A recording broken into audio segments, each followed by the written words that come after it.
This is Alicia Fawcett. I am a disinformation researcher, and I'm really excited to be here today with the Carnegie Council and the Carnegie New Leaders podcast to interview Dr. Emma Briant. Dr. Emma Briant is an associate at the University of Cambridge Center for Financial Reporting and Accountability. She's also the owner of Maven of Persuasion LLC, a consultancy that advises and trains on disinformation threats and the ethics of influence. Emma researches the rapid evolution of contemporary propaganda and its governance in an age of mass surveillance and implications for democracy, security, inequality, and human rights. Dr. Briant's testimony was central in exposing Cambridge Analytica and its parent company, SCL, and continues to inform international inquiries and policymaking, including the US Congress, UK Parliament, Canadian Parliament, and the European Parliament. She has advised politicians, NGOs, and big tech companies on threats posed by the opaque digital influence industry, disinformation, and contemporary influence operation. Welcome. So I'm really excited to just dig into the whole topic of disinformation, propaganda, and influence. This is such an exciting space to be in, especially given current events that are going on and the increase of using this something that really affects everyone's lives, and everyone is online here. So I'm really excited to ask you important questions, and I hope that the audience can take away this knowledge and information to be more aware of what's going online, and to be attentive to these things that are only increasing in our lives. So let's get started with the first question here. I want to know the difference between propaganda warfare, psych ops, psychological operations, and information operations. Are there any current laws or ethics we can use to address these? Wow. So I research propaganda primarily. And yes, psyops and information operations, but these are, terms that I suppose a lot of these activities are kind of similar and overlapping. So let me start with propaganda. In my last book, Propaganda and Counterterrorism, Strategies for Global Change, I defined propaganda as the deliberate manipulation of representations, which could include text, pictures, video, speech, etc., with the intention of producing any effect in the audience, like an action or an inaction, reinforcement or transformation of feelings, ideas, attitudes, and behaviors. So you're trying to influence people in some way through communication, essentially, and in a way that is desired by the propagandist. Now, that's a really important aspect of propaganda, intentionality. It is something that is deliberate. And, essentially it is communicative power. And what we are doing when we are talking about the other two practices that you mentioned, psychological operations and information operations, is we are using that as a tactic or as part of a strategy in warfare. Psychological operations by democracies is usually a practice that is targeted at the enemy or within the context of warfare. And it may be designed to, try to trick the enemy or try to demoralize them and get them to give up the fight. Might be trying to turn them against each other.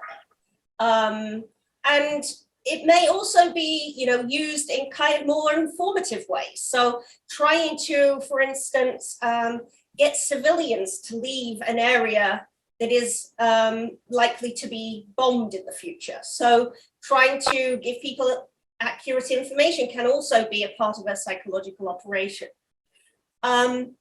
Information operations is how you then coordinate that with all sorts of other activities that are conducted in the realm of warfare with information. So it might include sort of media operations and things that are like more designed for journalists. And those kinds of communications traditionally have been guided by a kind of a very different code to psychological operations. And they're required to be sort of truthful, if you like, and more transparent. They may well still be partial and taking one side, or, you know, persuasive and trying to, you know, create an outcome that advantages the communicator, yeah, the government that is using them. But the codes of ethics that governs this, or traditionally did in democracies, was one that tried to separate the activities according to audiences.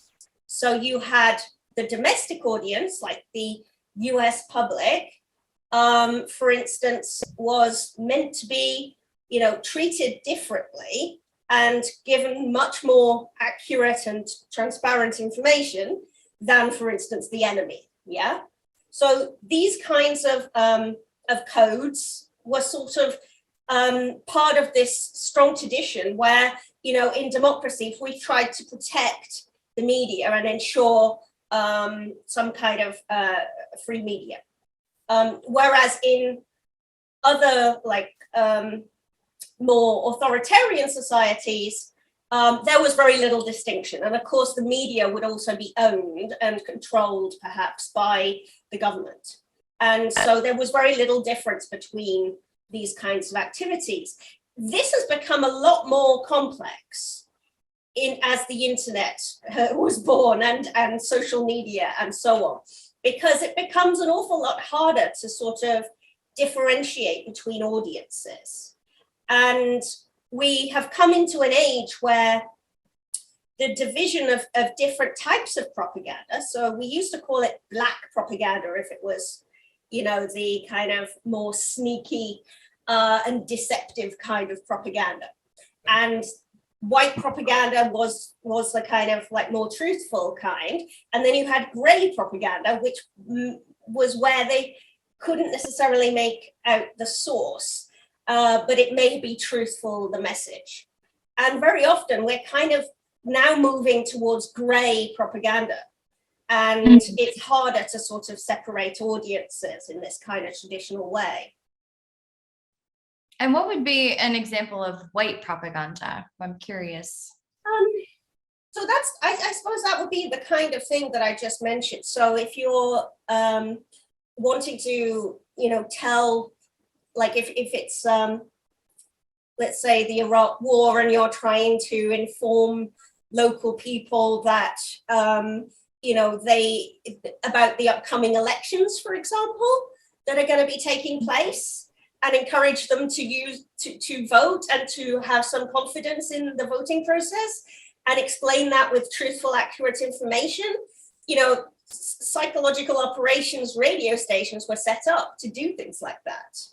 And they do things like drop leaflets that might also be to warn people about, you know, not going near IEDs and things like that. So that would be truthful and accurate psyops. And, you know, that obviously is in a very different ethical category to something that, you know, is designed to turn a society against itself, yeah, and rip social ties.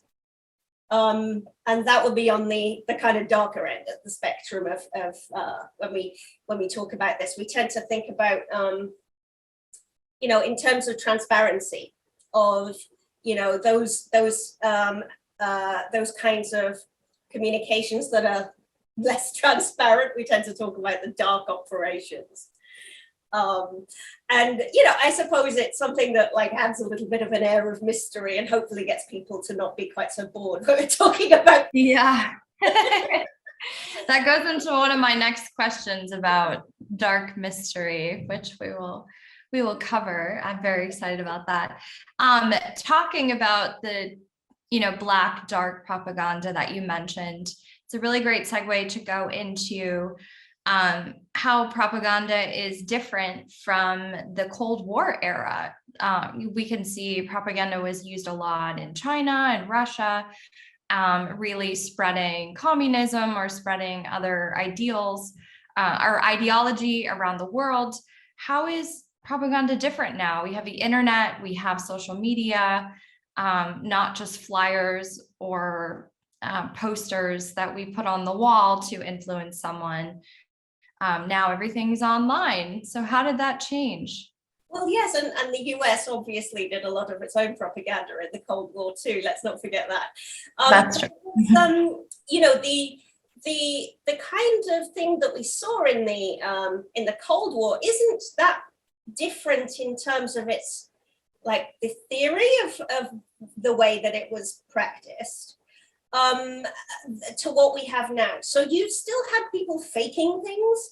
They were creating fake documents, or they would alter documents to, so that they seem authentic, but then there's a little bit that's been tweaked that nobody hopefully will notice. And so we're going to seed that out through the media.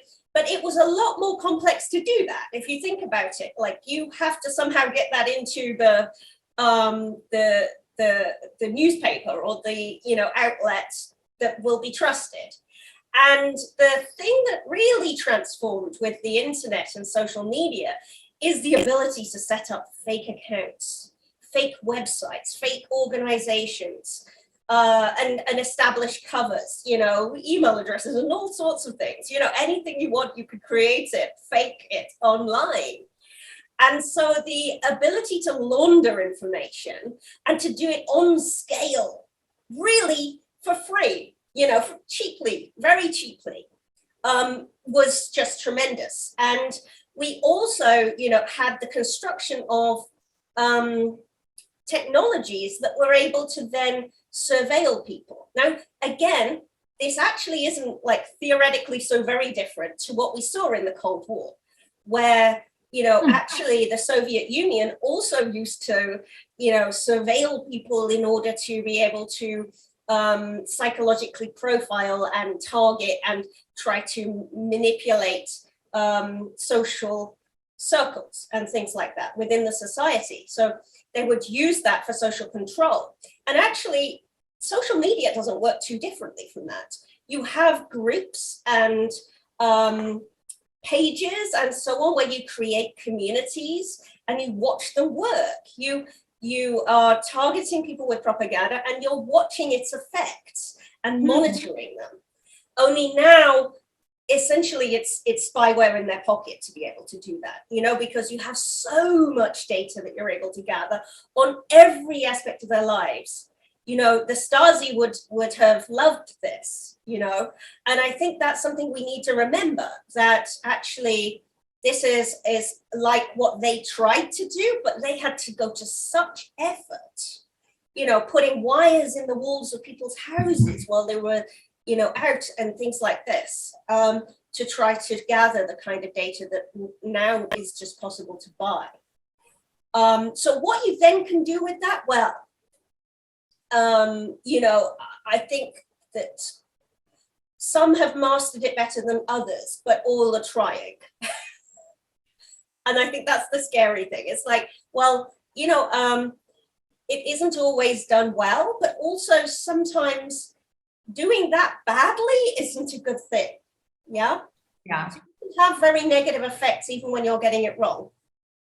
Which brings us to Cambridge Analytica, I think. Yes, that I've been definitely wanting to ask you about. So yeah, let's go right to Cambridge Analytica. So you were one of the researchers who discovered the Cambridge Analytica scandal. And I just want to know, what did you do? How did you find this? What kind of evidence did you collect, and what tools did you use to collect the evidence that led to the eventual discovery of Cambridge Analytica manipulating data and information in elections. It was about as low tech as it comes. I was doing and researching for my book, what became my book, Propaganda and Counterterrorism. I was researching the British and American propaganda apparatus, if you like, during the War on Terror and the Iraq War. And I was really fascinated with both the coordination and the changing, the way that propaganda was changing in a new media and conflict environment. And how, this was being organized and coordinated by governments and how propaganda was transforming. And what they were doing as well, of course, during that period, there was a massive privatization of propaganda. Whereas during the Cold War, although they still used proxies and, outside organizations in civil society and in, private sector and so on, very heavily in the Cold War, there was a massive commercialization that had never gone before during these counterterrorism wars, with huge amounts of money from the Pentagon and all the democracies involved really were plowing a lot of money into contracts and so on for companies that suddenly were like, oh, we can solve all your problems, we'll make everything better, because democracies were really worried about the internet and how the internet was changing propaganda and the ability of these terrorists to recruit online. And so you had private companies that were, rocking up to the Pentagon saying, hey, we can solve all your problems. We know how to do this. Now, often these were, advertisers that didn't know the first thing about psychological operations and warfare. And, they were coming up, having had a background selling dog food. And then suddenly it's like, oh, we know how to talk to terrorists. Trust us, give us lots of money. And so SCL, which was the parent company of Cambridge Analytica, was one of these companies that was trying to cash in on the contracts that were available at that time to try to solve all of the propaganda problems of the Pentagon and the British government too. And they had a behavioral methodology that was seen as very, scientifically proven and all this kind of, very kind of sophisticated as a methodology. They had, talked a lot of academics into helping them to develop their methods. And, they were doing quite well getting small contracts to come in. Now, this was never a huge firm. There were really big firms that were contracting. But these are guys that I met with and I interviewed because I was really interested in how they were trying to do this differently. And their methodology was very much focused around how to change behaviors at a time when, as I said, a lot of these folks were just like, dog food salespeople, so they were not really knowing anything about behavior and so on. Now, SCL seemed to, and I think to a limited extent, they did do things a little bit differently and in a more interesting, probably in some cases, more effective way, not across the board. And, these companies kind of can be, very unreliable depending on who they have doing the work. So, they all rely on outside consultants. So if they're hiring this person who knows what they're doing, then it's fine. If they hire this other person who doesn't have any knowledge of anything, you're going to end up with fabricated results and all sorts. So these guys, anyway, I was meeting them doing this research and I just interviewed them. And it got to after the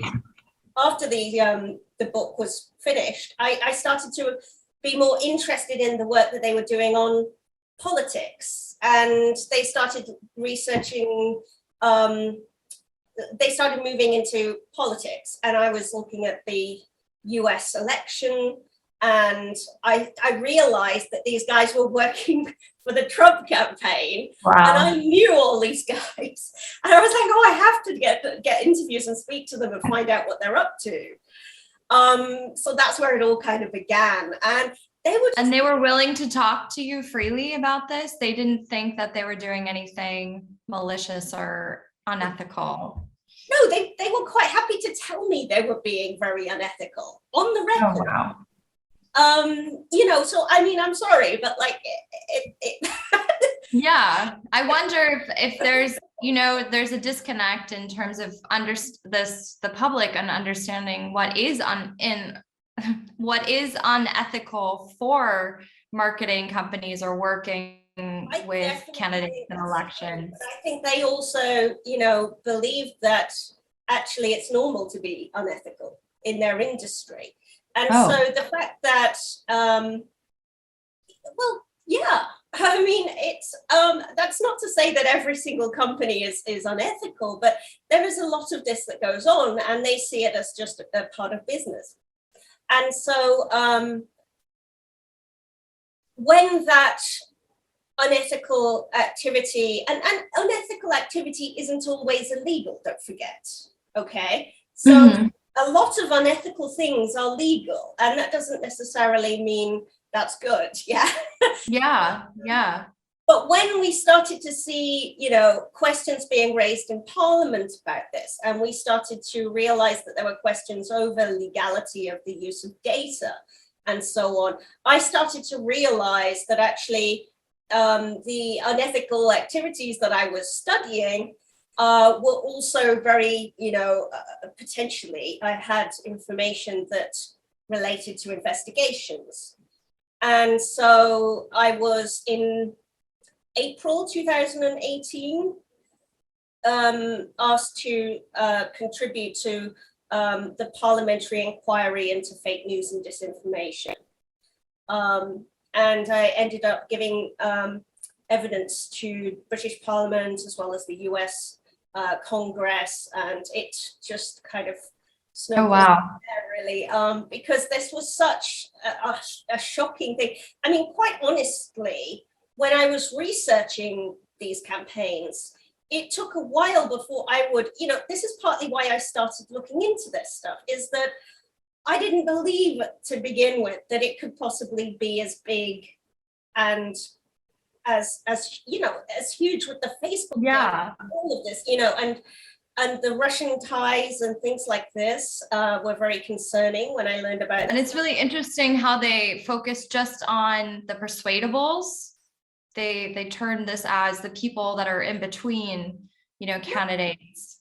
So there's a bit of, definitely, of course. I mean, all campaigns kind of do that. They always want to identify who they can swing. Okay, that's not an uncommon thing.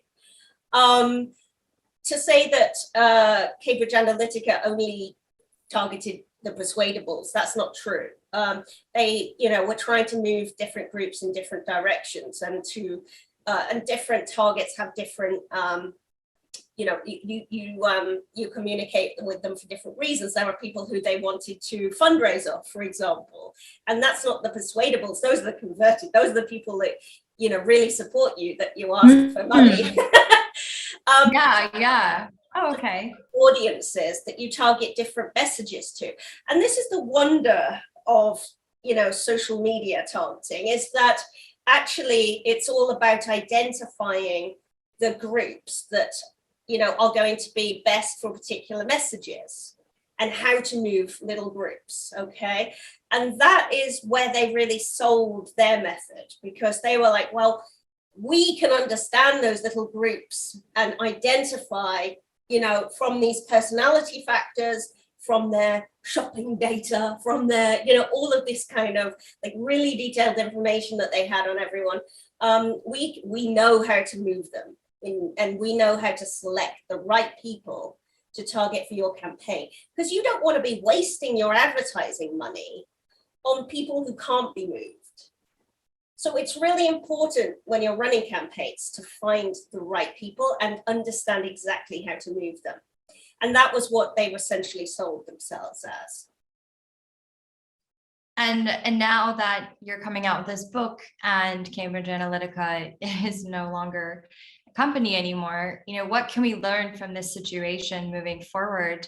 And, what are some of the ethical principles here that maybe, marketing companies or in the private sector should be looking towards so they can avoid having to go to Parliament or US Congress and have this big scandal happen? Well, Cambridge Analytica might not exist anymore in its the form that it went bankrupt, but spin-off companies certainly do that are still working today, and we also have a gigantic influence industry. Cambridge Analytica was always just a medium-sized one of these companies, Wow. and there are influence firms all around the world who some of which may well be doing things very ethically, but there's also, an underground that we don't really know much about, that really isn't getting studied, that is barely regulated. There's also, even the mainstream, we could call attention to what are considered normal practices. And question the ethics of those, actually. And I think, while, we don't want to be saying everybody is deeply unethical for using it, actually, we should start to question these kinds of practices, because our entire communications infrastructure has been built around influence and persuasion. If you think back to what I said about the Stasi and the Soviet Union and the kinds of tools that they would have most liked and wanted, it is exactly what we've got. And while that can also be used for, addressing climate change or, it also, and quite honestly, let's face it, probably a lot of the time isn't being used for, the kind of, amazingly humanitarian purposes. Powerful people have the money and are likely to be the ones who, are spending it on operations and so on. Yeah. We see a lot of use of this, of it becoming essentially an infrastructure of war and of domination. And so what we really need to be doing is both trying to think about, well, how can we change our communication environment and make it less as a an apparatus of domination, and how do we encourage companies to live by the kind of rules that they actually, by the way, espouse. These kinds of influence firms, there are public relations codes of ethics that exist out there that a lot of these firms ascribe to and don't necessarily stick to in real life and real practice. Now, they're not breaking any laws by not following their codes of ethics, unfortunately. There's this lack of codification, really, for them to follow. And so I would argue that maybe there should be, because quite honestly, companies they always are going to put their client first and their client's needs first. And the trouble is that often trumps the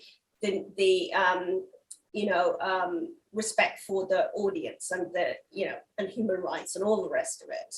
So we really need some regulation around the influence industry. So that's lobbying, but it's also all of these kinds of, it's a very, it's a hybrid industry now. And we're talking about, campaigns that aren't just about politics.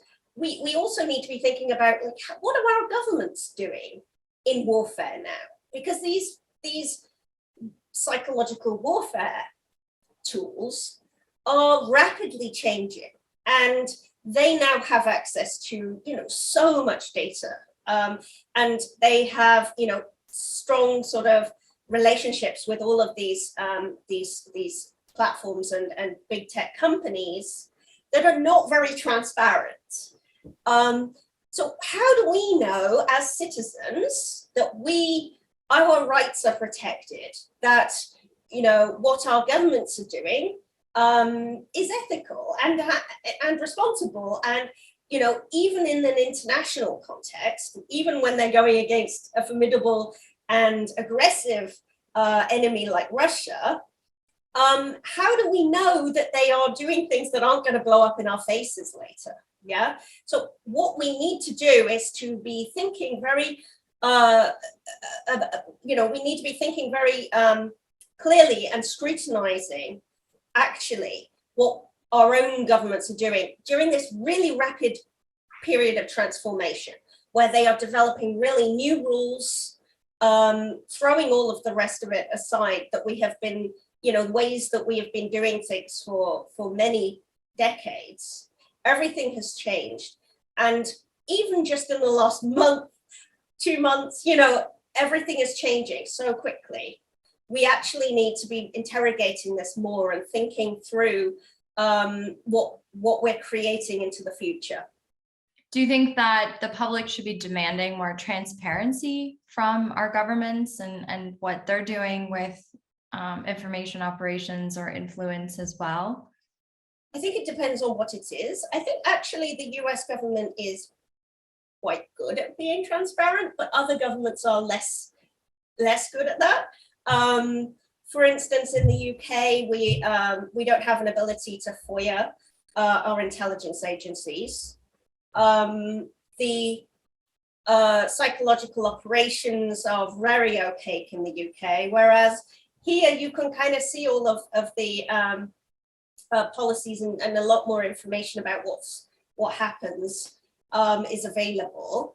I don't necessarily agree with everything that is done and the way of doing it, but it's there to be seen and we can talk about it. And I think that's extremely important. Whereas I think in the UK, there's been a desire to close down discussions. And there's a good reason why they're doing that, actually, because a lot of this has been exploited, for instance, by RT, the state-sponsored, Russian state-sponsored media. So they will use the documents that they've managed to get hold of, for instance, about what the West is doing in order to try to make it look like they're doing really, really, you know, unethical things that totally exaggerate what is being done. And misrepresent it. And so you get these ideological blogs and really troubling articles that make everything sound very scary and like it's, you know, an authoritarian state, in order to equalize, because, you know, they want everybody to think, oh, these countries are exactly the same, you know, what we're doing is just as terrible as what Russia does. And so they're trying to sort of equalize it and distract us from what they're doing. But that doesn't mean that we don't need really good journalism around this. Actually, if anything, it means we need more good journalism, because we need people who aren't RT and aren't, you know, these kinds of ideological state-backed media. They go in and look at this and say, well, so, okay, representing citizens' own interests, what should be happening here? What do we want our governments to be doing? Because actually, probably they need to be doing something about the attacks that we're under. Yeah. So yes, what rules we follow is something that we need to really be investing time in researching. You know, having ethics researchers like people like me who are looking at, you know, what is responsible and democratic in this kind of society. We need more of that, more transparency, more.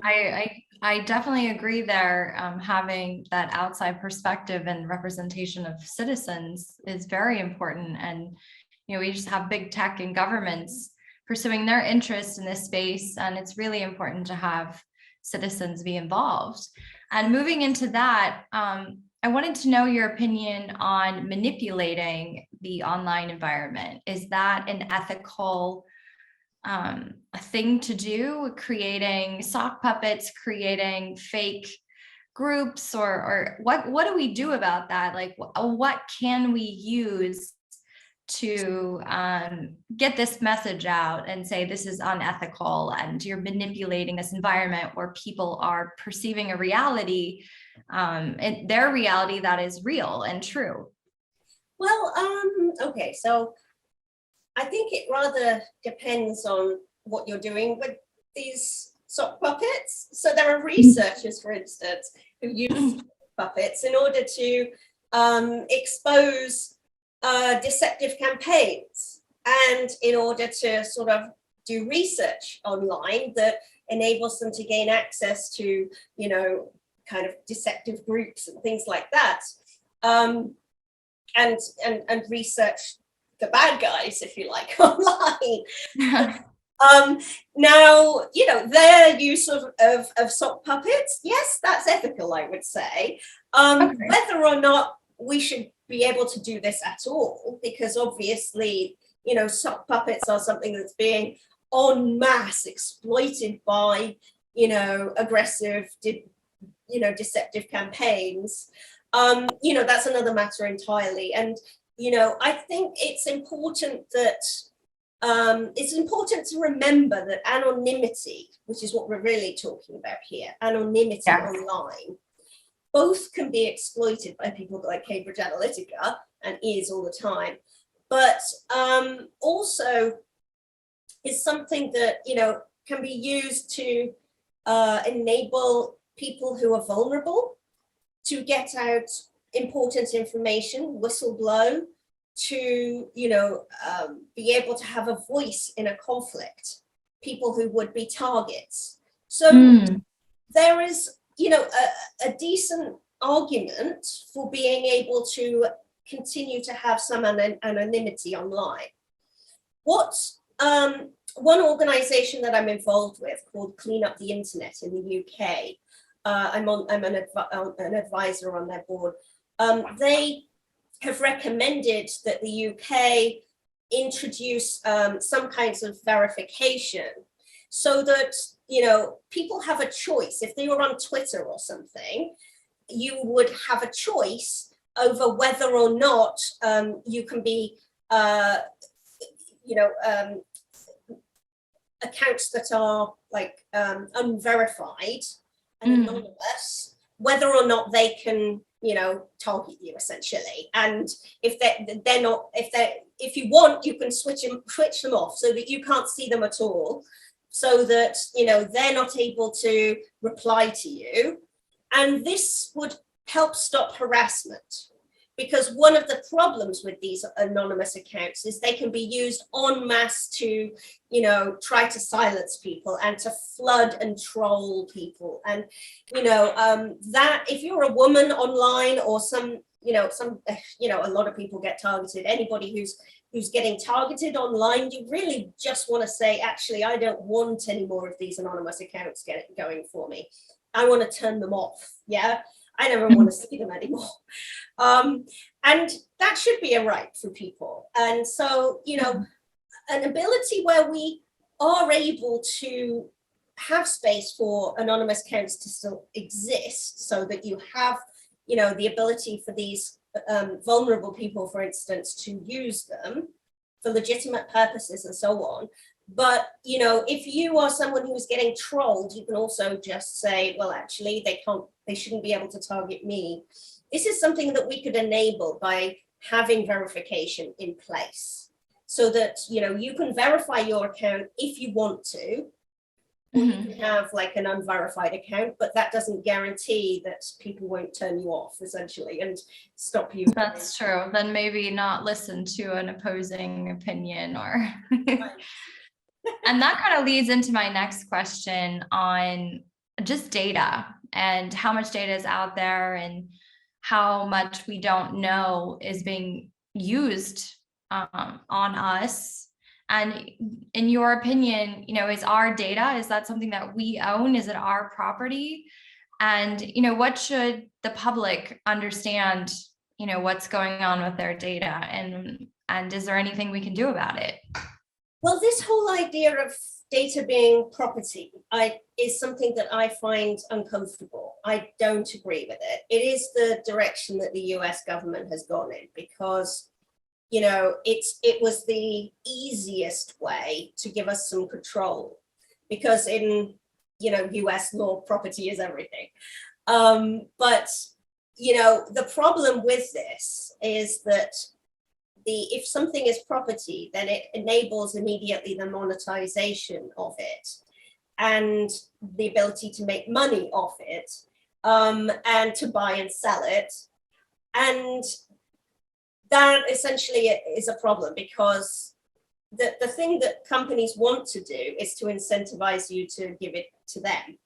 And if they can just pay you for it, or, otherwise incentivize you to give your data, then actually, if you think about it, the poorest of the poor are going to be the ones who are going to be most keen to give you their data. And so privacy really just becomes a thing for the privileged. And, we don't really want that world, do we? Where all the vulnerable people are surveilled and essentially have no ability to, because, well, if you think about it, you always have a right to say no, but do you have the means? Is it not becoming a society where we can't afford to pay for everything, and so we end up automatically saying, oh, okay, I'll have it for free because and people who it'll become like organic food. The people who can afford to buy the organic. Yes, exactly. Who the majority, and certainly the most underprivileged, are never going to be the ones to have the quality. And so we make this out to be some kind of choice. It's not. And I think it's going to be, starker still when it comes to data, because you have, on a global scale, you will have, the most disadvantaged societies really having no control over their data at all. I mean, that is kind of the way it's gone already, but I think we really should be better, trying to think of it as a human right. Yes. Our data is something that isn't just property, but is, it's our right, and it should not be, we should have a right to privacy, and that it should be something that, we have a right to our own kind of freedom of thought. And I think the problem is that en masse collection of our data, regardless of, whether it's, being paid for or not, can be, ultimately it's an invasion of our freedom of thought, and we are being manipulated. And I don't think we should be enabling the data to be hoarded in these kinds of ways, particularly as most of us, actually almost all of us, really have no idea the potential for how it can be used and abused. And it isn't safe, even though companies, have policies and security and so on. We see data breaches all the time. So, I think we need to be much, much more careful about taking people's data and trying to, minimize data collection. And I don't think that's even a concept in the United States. Yeah, no, I don't think so. And what about when you get to a site and it asks you terms and conditions and your data, your personal data, and there's cookies that you can check or uncheck, but there's always the required cookies.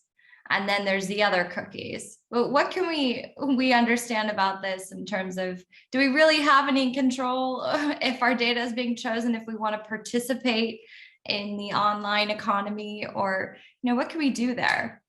Well, I think the vast majority of people, it's been proven, don't read the terms and conditions ever. Yeah. I think I think the way that it's gone, that we now have these, buttons that we can press and it rejects all, especially in the European Union, where, I think this is a little bit more complete. I think this is a good, outcome. I do think that it should just all be rejected as standard, though. And, you should have to opt in to sharing your data. I don't think that it should be set up the way it is at the moment. Ultimately, some of these cookies, yes, are necessary just to function the page properly, and that's reasonable, but we shouldn't have to read the terms and conditions in order to be able to feel that, we're not getting all of our data sucked up in dodgy ways that are a bit misleading. And, it should be transparent and, consensual and minimizing from the very beginning without you having to put any effort in. And there have to be laws in place that will ensure that companies can't form their website in deceiving ways. So, built into the very website structure, a lot of the time in these, in the architecture of the internet you're surfing, it will be designed to trick you to click there or to, buy this or, whatever it might be. And this kind of what they call dark patterns, so hidden ways to get you to do things without realizing it. We shouldn't have to be worried about that, and we shouldn't have to be, knowledgeable of every psychological trick that they might pull. There are people who definitely don't have time to study all of these. Yes. Wow. No, and it's really interesting because I want to go back to what you said in the beginning about dark propaganda. You mentioned on your website that you are part of the dark arts in what you're doing, or you research them, perhaps. research the dark arts. You research the dark arts, and that gives me obviously like Harry Potter imagery there of like being with a wand and running around. But do you think that propaganda is a form of magic, I would say, or what's going on psychologically when we view this information? How does it change our world?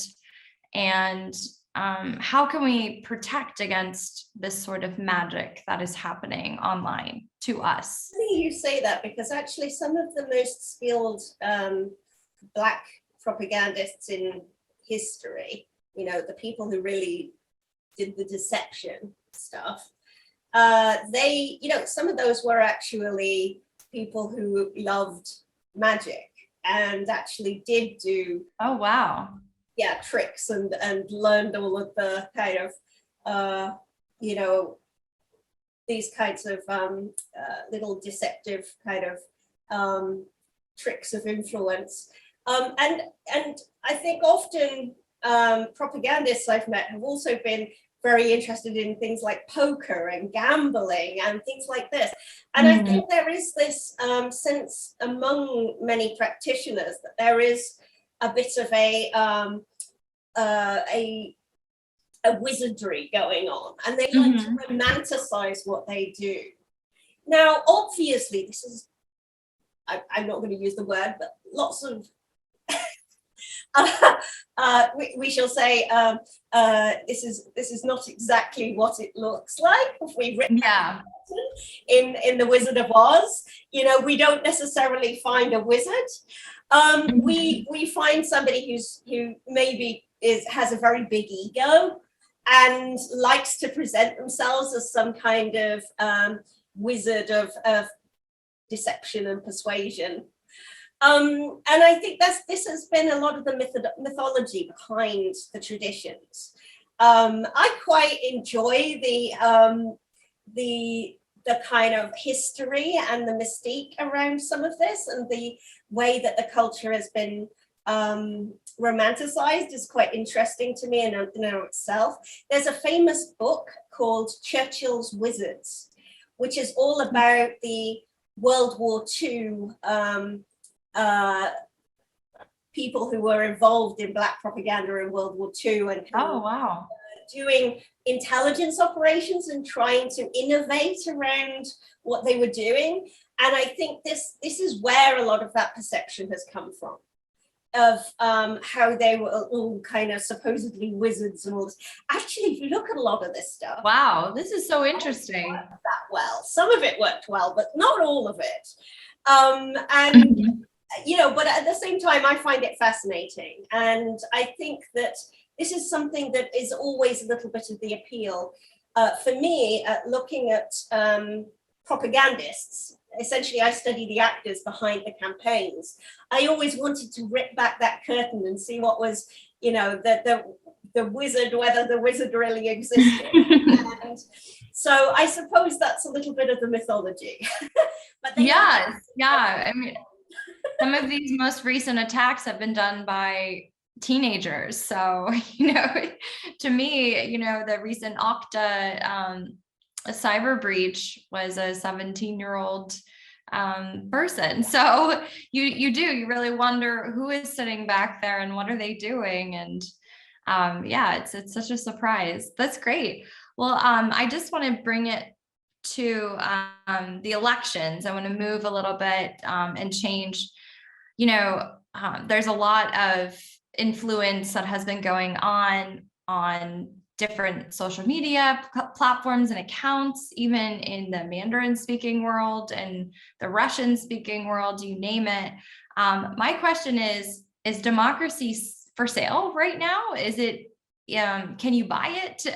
We touched a little bit on those marketing companies and how, you know, there's interference, you know, with contractors and private sector companies. But I mean, how do these Western marketing agencies work with foreign state actors or non-state actors to pursue political goals? And, you know, is it possible really to have this free and fair election ever again after we've entered this new era of interference online? Right. Well,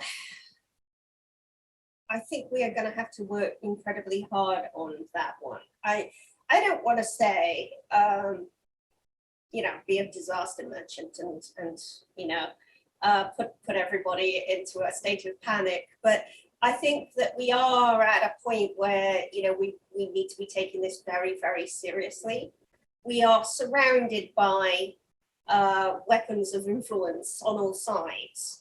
And we are not, you know, no matter how much digital literacy education you get, you are not somebody who is able to, you know, see behind every attempt to, you know, manipulate you. Nobody is. Me neither.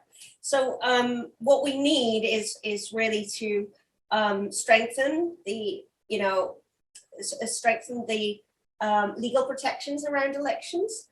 Unfortunately, I think that this hasn't really, you know, had the political will behind it. If you look at like how this has been politicized in the United States, trying to create unity behind good changes that will strengthen democracy is unlikely and is very difficult. We need to do things like tackling the money. In the UK too, you know, we have an electoral commission which has been very, very underfunded and had its funding cut, and it's like we're in a real mess. We need these kinds of institutions and we need them to function well. The same in the United States, you know, the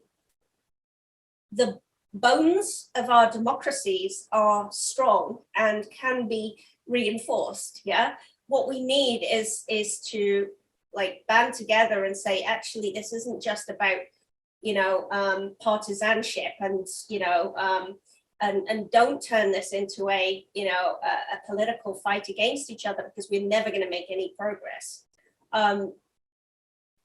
Taking charge of things like election spending, how it's buried, you know, dark money. You know, in the US, Citizens United obviously is an important one because it, you know, just really enables unlimited spending. And that is how the campaigns are being funded, you know. If you weren't able to plow so much money into these kind of campaigns, we wouldn't have the massive arms race in the industry that, you know, is driving it. there's so much money sloshing around that creating influence tools and this whole economy is going out of control. It's a multi-billion-dollar global industry, and that doesn't stop until you start to make it less profitable to deceive people.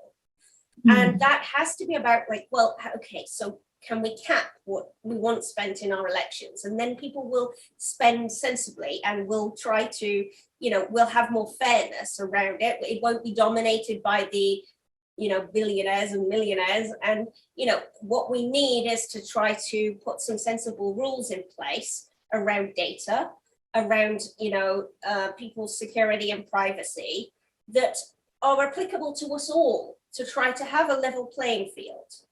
And I think if we can't do that, it doesn't matter about foreign entities getting in our elections.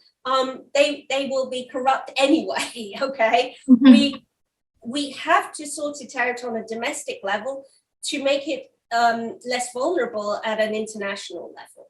Mm. And at the moment, it's very vulnerable on both sides of that. Yeah.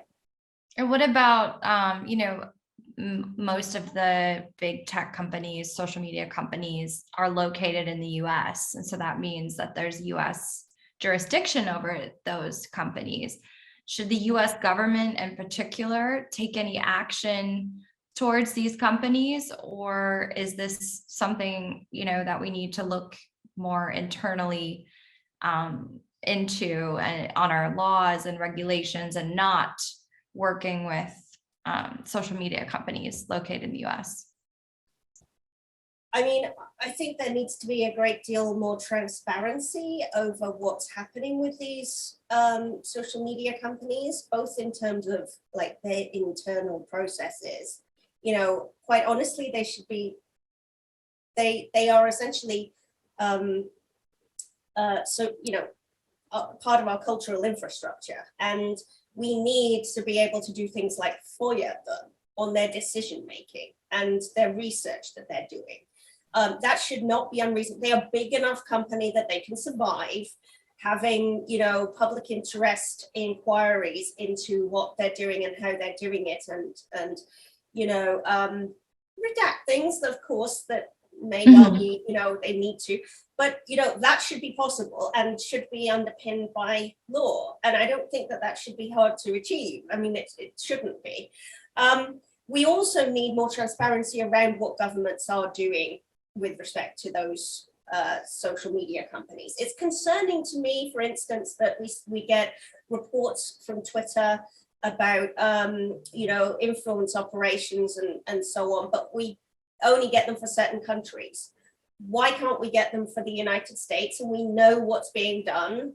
We absolutely have to have access to, to both sides of a campaign in order to understand what's happening in an international information war. And I think that should not be something that is hidden from the American public.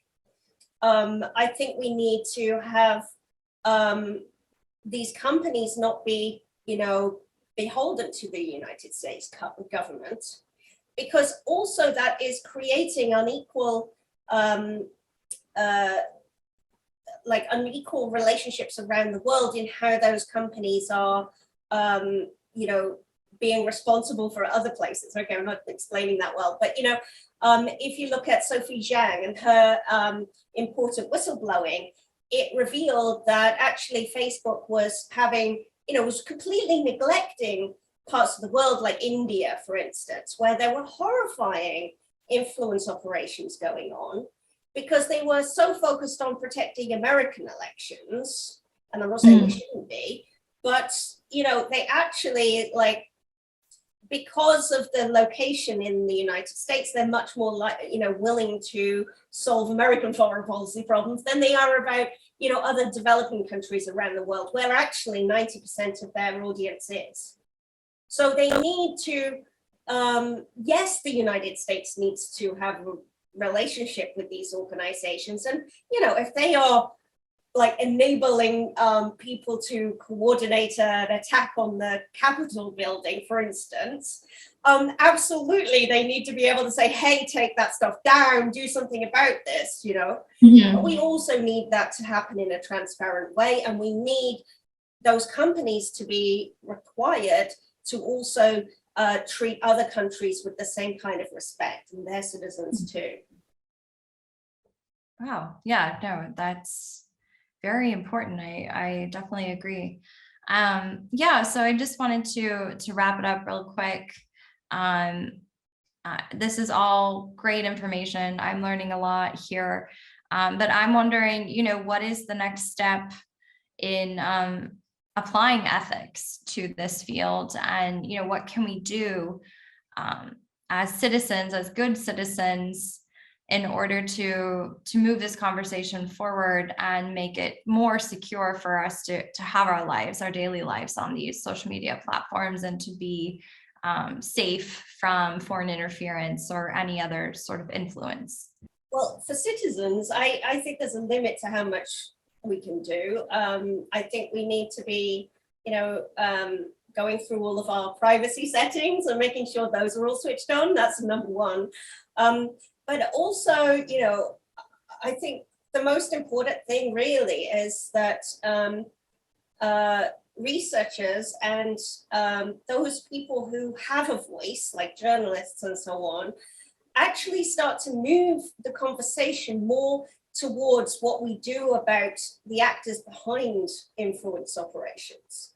Because those industries, like the companies like Cambridge Analytica and so on, these are getting, you know, unexamined because they are still quite dark. They are, you know, they work for our politicians, they work for our governments.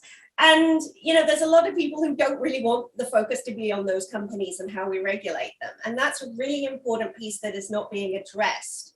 And instead, a lot of the focus has been on how the falsehood influences citizens and how citizens are sharing the falsehood, and how it should be somehow their responsibility not to share the falsehood. Well, I'm sorry, but like, you know, when someone has been hard at work all day, they've got home, they've got their kids running around, they are, you know, maybe having a look on Facebook to see what their friends or their family have said. And, you know, then you're not like going to be able to, you know, see through every operation that might well be unfolding in front of them, okay, without, you know, in a deceptive way that isn't easy to identify. You know, it shouldn't be their responsibility. And we are, you know, targeting ordinary people and basically saying your misinformation is fueled by the Russians and you mustn't share this stuff. Well, it's not for them. They shouldn't be the ones to handle this. Actually, if anything, they are the victims of this. And we need to be thinking about the people who were responsible behind those campaigns and holding them accountable. And that's a hard thing to do. And there are people at the moment who are saying, well, actually just take all of those misinformed views down. And, you know, misinformation is not deliberate. This is just people getting things wrong.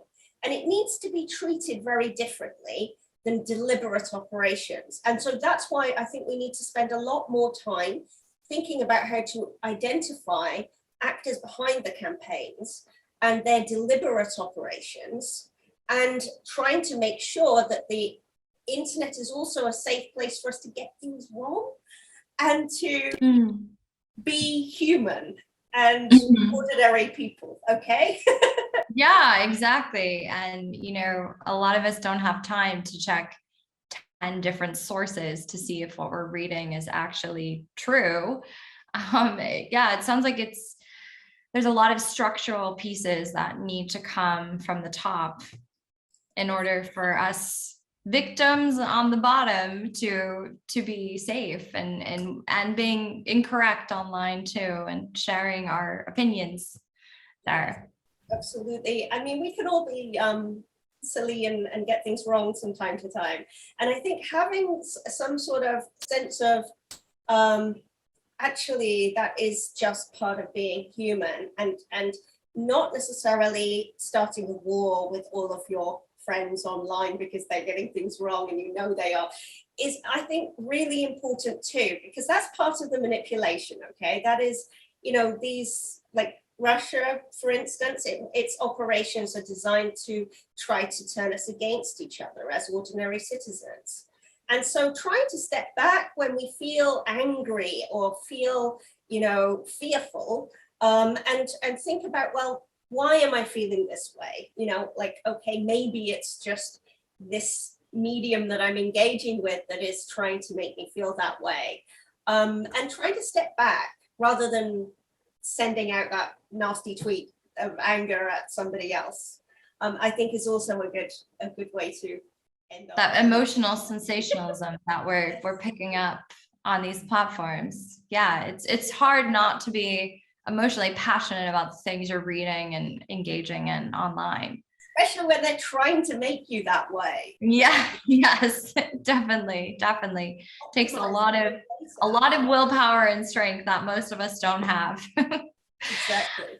Wonderful. Well, thank you again. And I just wanted to ask, I know that there's a new book you're coming out with called Bad Influence Industry. And so I was wondering if you could give us a little peek into your book and, you know, what we can take away from that. I'm really excited to read it, I know, but. Propaganda Machine, which is my book, which looks at, basically it's the Cambridge Analytica story that you haven't heard yet. So I'm not the Propaganda Machine tackling Cambridge Analytica and the bad influence industry. Yes. I'm not going to spoil it by telling you everything, but I'm situating it essentially in this journey of, you know, development of the influence industry and how this kind of massive industry exploded, which is really being kind of ignored. And I'm also putting together a more academic book, co-edited with Briant, who's a professor at Bangor University in Wales in the UK. And that's going to be the Routledge Handbook on the influence industry. So those are both in progress and hopefully. Oh, great. And wonderful. I'm really looking forward to that. And thank you so much. This has been so eye-opening. And for me, I've been able to look at the influence field in a different light. I've learned a lot of new things from you. And I really appreciate taking the time to chat with us at Carnegie New Leaders. And yes, I'm looking forward to reading your books as well. So thank you so much. People can also still buy the Propaganda and Counterterrorism one and my first book, Bad News for Refugees, if they want to. Thanks so much for having me on this podcast. I really enjoyed it. Thank you. Thanks again.